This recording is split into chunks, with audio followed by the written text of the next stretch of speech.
Halo, selamat datang di channel Kaonime, channel yang membahas tentang alur cerita manga dan manhwa. Tak usah berlama-lama lagi, langsung saja kita mulai pembahasannya. Gaspol. Pada pembahasan kali ini kita akan melanjutkan pembahasan dari manhwa yang berjudul Still Eating Player, di mana di part sebelumnya pertarungan yang menentukan nasib dunia kini sedang berlanjut. Jadi bagaimana kisah kelanjutannya? Tak usah berlama-lama lagi, langsung saja kita ke pembahasannya. Gaspol. Di scene awal pada chapter kali ini memperlihatkan pasukan tengkorak hidup keluar dari dalam sebuah portal.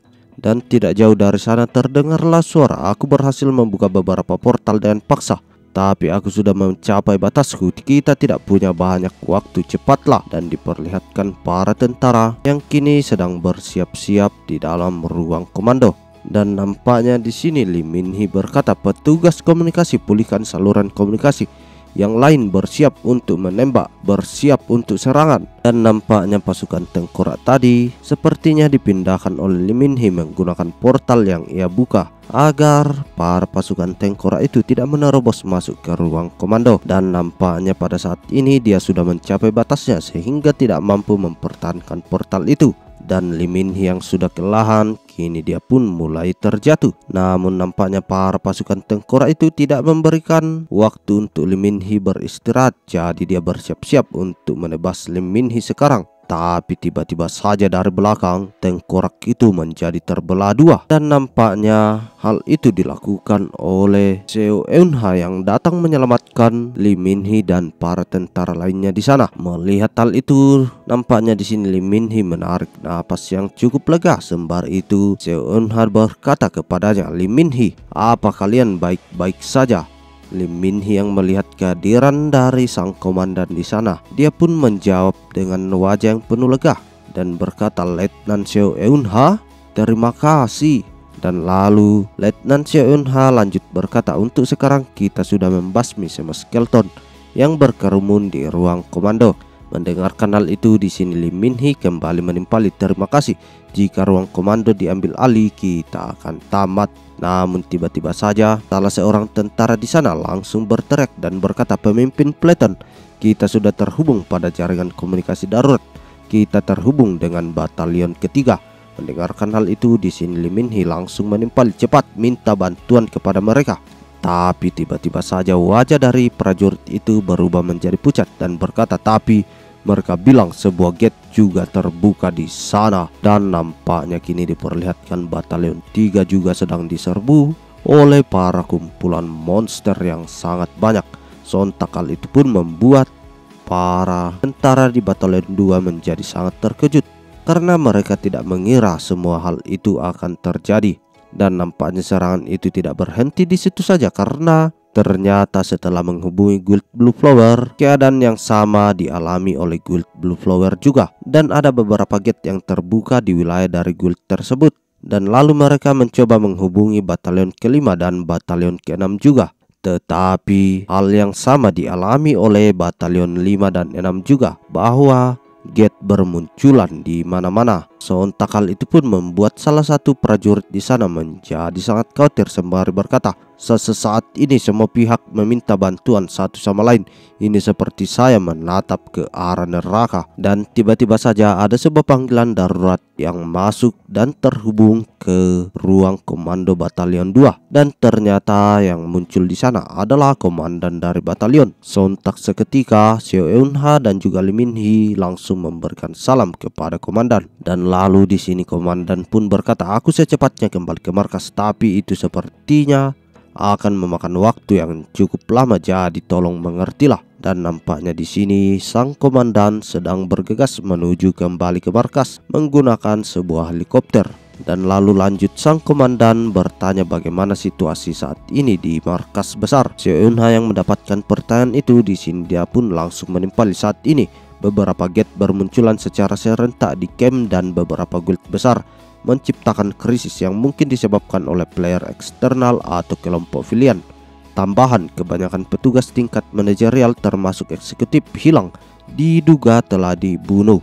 Mendengarkan hal itu, di sini sang komandan lanjut kembali bertanya, Apa itu saja yang bisa kau laporkan selain situasi itu? Mendengarkan hal itu, di sini Seunha pun tertunduk dan berkata, untuk sekarang hanya itu Pak. Dan lalu di sini sang komandan kembali melanjutkan berkata, hanya dengan 2 pemimpin peleton di sana, aku bertanya padamu, apakah ada cara untuk mengatasi situasi saat ini? Sontak hal itu pun membuat Lee Min-hee dan juga Seunha menjadi menggigit bibirnya karena tak mampu mengucapkan sepatah kata pun. Dan lalu tidak lama setelah itu, di sini Seunha pun mencoba mengatakan sesuatu dan berkata, komandan batalion, saya punya sesuatu untuk dikatakan. Ini mungkin kedengarannya tidak beralasan berdasarkan situasinya, tapi saya sarankan memberikan komando sementara kepada Sersan Lee Hyun-wook. Sontak hal itu pun membuat Lee Min-hee menjadi sangat terkejut sembari berkata, apa yang kau katakan? Dan lalu di sini komandan pun juga ikut menimpali. Aku penasaran dengan alasannya.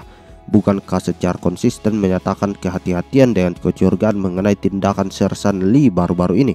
Namun di sini Seunha pun lanjut menjawab, perilakunya yang tidak rasional tentu saja memerlukan kehati-hatian Pak. Hingga sekarang itulah yang terjadi. Dan lalu kini Shin pun beralih memperlihatkan sang MC kita yang menghancurkan batu mana yang berada tepat di tangannya. Dan nampaknya hal itu pun membuat mana dari Lee Hyun-wook kembali terisi sebanyak 100%. Dan ia pun bersiap untuk melanjutkan pertarungan. Dan sembari menyiapkan serangannya, di sini Lee Hyun-wook pun berkata kepada musuhnya, oh kamu yang tangguh, aku mempersiapkan ini untukmu. Mendengarkan hal itu, di sini sang pria botak sebelumnya menjadi sangat terkejut sembari berkata, bagaimana kau tahu namaku? Namun nampaknya di sini Lee Hyun-wook tidak menghiraukan pertanyaan itu, dan dia hanya lanjut berkata, mari kita lihat, kau yang hancur duluan atau aku yang mati duluan?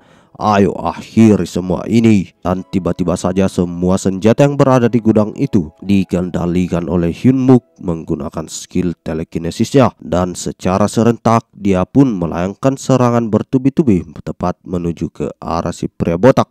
Namun nampaknya di sini si pria botak itu masih mampu bertahan dari serangan yang dilancarkan kepadanya. Itu semua diakibatkan armor yang sangat tebal yang ia kini kenakan. Dan sembari bertahan, di sini nampak si pria botak itu berkata, idiot menyedihkan.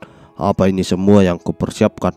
Akan kuapresiasi atas semua kerja keras yang kau tuangkan demi memikirkan ini. Cobalah kerahkan semua yang kau punya. Dan semakin lama waktu berjalan, di sini mana dari Hyun-wook terus saja berkurang sehingga turun ke angka 72%. Namun nampaknya di sini Hyun-wook semakin menguatkan tekadnya dan mencoba memperkuat serangan yang ia lancarkan. Namun nampaknya di sini si pria botak masih saja terus mampu menahan semua serangan itu.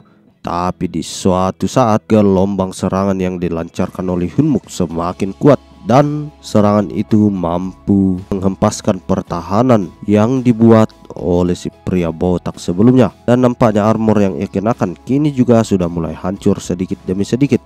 Tapi hal itu tidak membuat si pria botak menjadi getar. Dia nampak tertawa sembari berkata, ini menyenangkan, ayolah beri aku lebih banyak.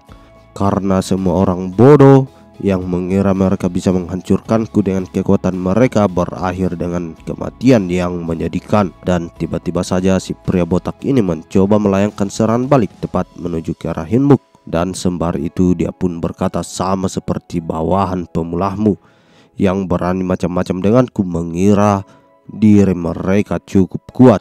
Namun nampaknya serangan yang dilayangkan oleh si pria botak sebelumnya tidak mengenai Hyun-wook sama sekali. Dan nampaknya kini Hyun-wook sudah berada tepat di atasnya.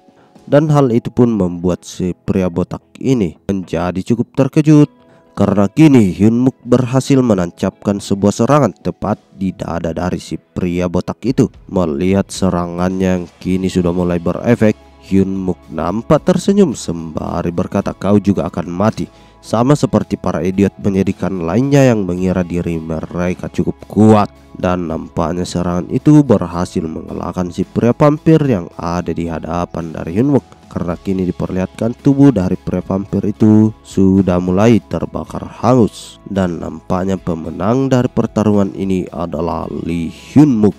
Dan lalu kini Shin pun kembali beralih memperlihatkan Seunha yang sudah menjelaskan alasannya kenapa dia menunjuk Lee Hyun-wook sebagai pemimpin komando sementara. Sang komandan yang mendengarkan hal itu, di sini dia nampak mulai berpikir sembari berkata, kau ada benarnya, aku sepenuhnya setuju dengan ide itu. Kebetulan orangnya muncul tepat waktu dan tiba-tiba saja Lee Hyun Muk muncul di ruangan itu. Komandan batalion yang melihat hal itu di sini langsung berkata kepadanya, "Sersan Lee Hyun Muk, kami memberikanmu komando sementara atas Brigadir Anti Monster ketiga Batalion pertama." Mendengarkan perintah itu di sini Hyun Muk pun langsung menimpali, apakah otoritas komando termasuk akses ke gudang senjata? Dan lalu setelah mendengarkan pertanyaan itu di sini komandan batalion langsung menimpali, "Ya prajurit, apa kau bisa membalikkan situasinya?" Dan dengan tatapan yang sangat serius di sini Hyun Muk pun berkata, "Tentu saja saatnya melawan balik." Dan lalu kini Shin pun beralih memperlihatkan para tentara yang tak henti-hentinya menembaki para monster tengkorak yang muncul di sana.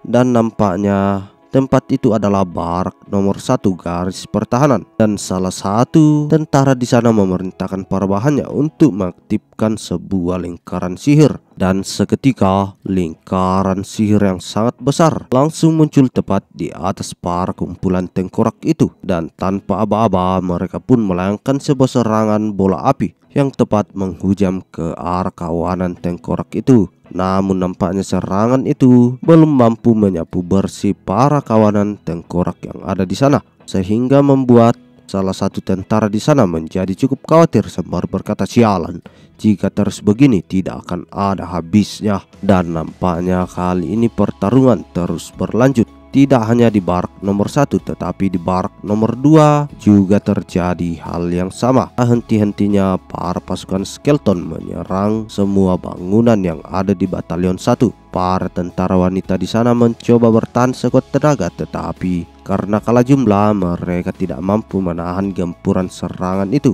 Melihat para bawahan yang kini sudah mulai kena mental, Sersan Kim pun memerintahkan teman-temannya itu untuk naik ke lantai yang lebih tinggi. Tapi nampaknya bawahan yang ada di sana kini mulai syok sembari berkata, "Kita tidak bisa menyelamatkan orang-orang yang berada di lantai 2. Mereka terlalu banyak. Kita tidak bisa bertahan lama." Dan nampaknya mereka hanya dapat pasrah akan kejadian yang terjadi di hadapan mereka semua.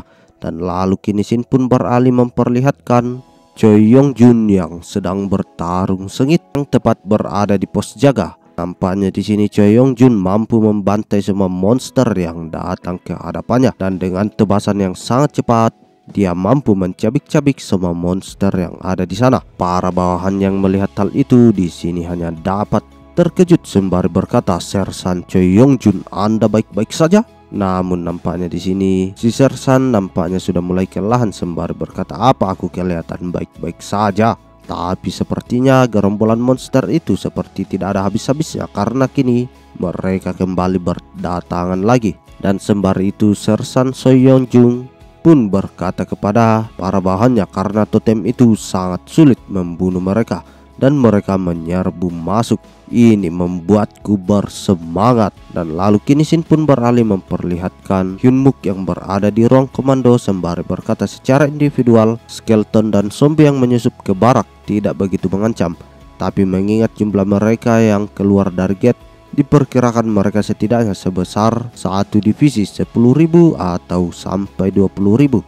Dengan jumlah mereka, camp utama kita benar-benar akan runtuh." Mendengarkan hal itu, Lee Min Hee pun di sini mencoba menyampaikan pendapatnya dan berkata, "Itu membuat kita tidak punya pilihan selain membangun markas di dalam bunker dan merespon." Namun tiba-tiba saja jawaban dari Hyun Muk mengejutkan Lee Min Hee dan Seo Eun Ha yang ada di sana. Dan Hyun Muk pun berkata, "Kita tidak bisa melakukan itu. Jika kita menghindari mereka, para monster akan menjadi pasukan kematian yang bergerak secara strategis, dikendalikan oleh orang yang memasang totem. Jika monster ini menyerang Namsan, ratusan dari ribuan nyawa akan menghilang." Mendengarkan hal itu, di sini Lee Min Hee kembali bertanya, "Kalau begitu apa yang harus kita lakukan?" Mendapatkan pertanyaan itu, di sini Lee Hyun Muk pun langsung menimpali, "Pemimpin regu penyerang, tolong temukan totemnya." bersama dengan personil pos jaga. Mendengarkan hal itu, di sini Seon-ha pun langsung menimpal lalu bagaimana soal zombinya. Dan lalu lanjut Hyun-muk pun melanjutkan perkataannya, kita akan membuka pos jaga dan mengumpulkan para skeleton dan zombie dalam satu tempat. Mendengarkan perintah itu, di sini Lee Min-hee mencoba bertanya kembali sembari berkata, apa kau sudah gila? Jika kedua tipe monster itu berkumpul, kita akan dibantai habis. Namun nampaknya di sini Hyun-muk hanya tersenyum sembari berkata, tidak pemimpin Platon kedua, jika kau dan aku bekerja sama, mereka yang akan dibantai habis, bukanlah kita. Sontak kali itu pun membuat Lee Min-hee menjadi cukup terkejut. Sembari menunjuk dirinya, dia pun bertanya-tanya dan berkata, aku? Dan lalu kini Shin pun beralih memperlihatkan Sersan Choi Yong-jun yang mendapat sebuah panggilan. Dan nampaknya dia ditugaskan untuk mencari totem itu. Tetapi di sini dengan wajah yang dipenuhi keringat, dia pun berkata, kenapa harus aku? Aku menolak. Persetan dengan totem, bagaimana caraku mencarinya di seluruh Namsan? Namun di sini Hyun-muk pun memerintahkan kepadanya, jangan khawatir mengenai hal itu. Anggota pasukan kami telah memantau titik lokasi tertentu di Namsan. Namun belum sempat menyelesaikan percakapannya itu, di sini para kawanan zombie kembali muncul dan mencoba menyerbu gerbang dari batalion pertama. Dan lalu kembali diperlihatkan Hyun-muk yang berkata kepada Choi Yong-jun, saat ini aku punya otoritas komando, kau harus mengikuti perintahku. Mendengarkan hal itu, di sini nampak Sersan menjadi cukup terkejut sembari berkata, apa? Aku tidak bisa mendengarmu. Dan nampaknya di sini Sersan Choi Yong-jun pura-pura tidak mendengarkan semua perintah itu.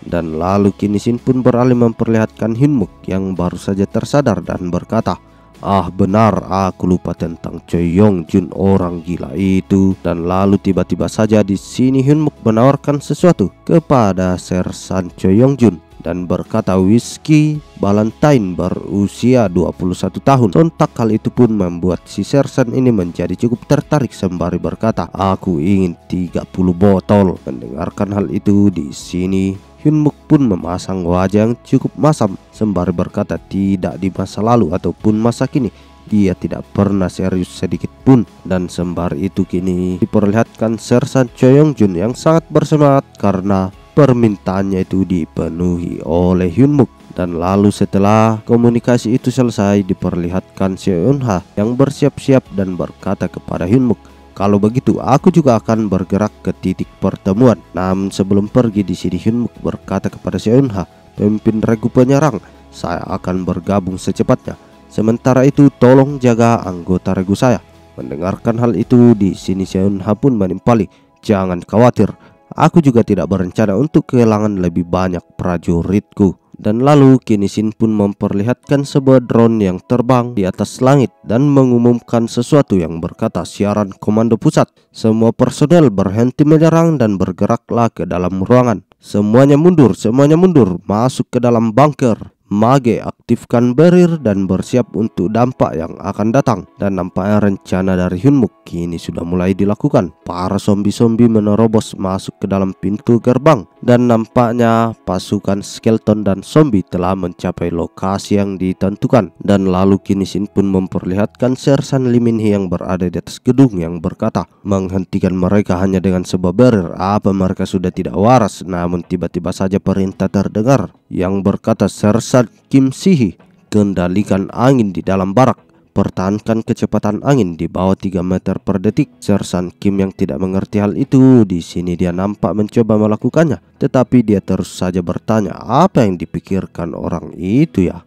Dan lalu kini Shin pun beralih memperlihatkan Lee Hyun-muk bersama Lee Min-hee yang berada tepat di dalam gudang senjata. Dan nampaknya di sini Lee Min-hee mencoba menyiapkan sebuah warp, tetapi dia terus saja bertanya-tanya dalam hatinya dan berkata, siapa orang ini sebenarnya? Jarak warp zone maksimum milikku adalah 90 meter. Aku tidak pernah berpikir menghubungkan warp zone ke lokasi tertentu untuk mengirimkan benda-benda. Drone sudah melewati batas 800 meter. Bagaimana dia tahu cara memanfaatkan kekuatanku lebih baik dibandingkan dengan diriku?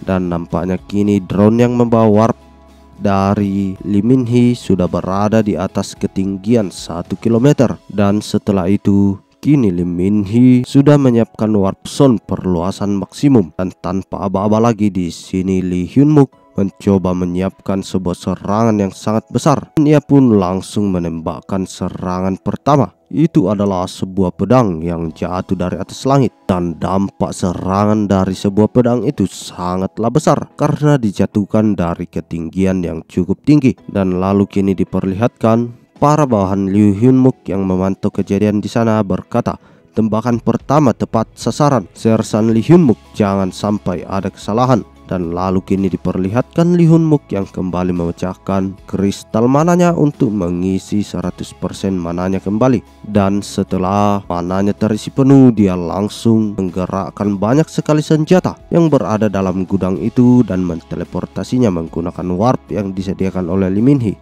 Dan jurus itu dia namai dengan Steel Rain, dan seketika hujan pedang pun kini bertubi-tubi menghantam dataran yang ada di sana, di mana tepatnya para monster skeleton dan zombie itu berada. Sontak hal itu pun membuat para tim penyerang menjadi cukup terkejut akan rencana yang telah dilakukan oleh sang MC kita. Sembari itu, sang Steel Emperor di sini berkata, saat ini sebagai komandan, aku tidak akan membiarkan seorang pun mati dalam pertempuran. Dan sontak hal itu pun membuat wanita vampir juga menjadi sangat terkejut karena dia melihat serangan AOE yang dahsyat yang dilancarkan oleh Hyunmook yang terjadi di sana. Dan sembari itu kini diperlihatkan Hyunmook yang berusaha sekuat tenaga. Cairan merah kini mulai keluar dari dalam hidung dan mulutnya, tetapi dia terus saja berusaha karena dia tidak ingin seorang pun mati dan dia tidak ingin kehilangan teman-temannya lagi.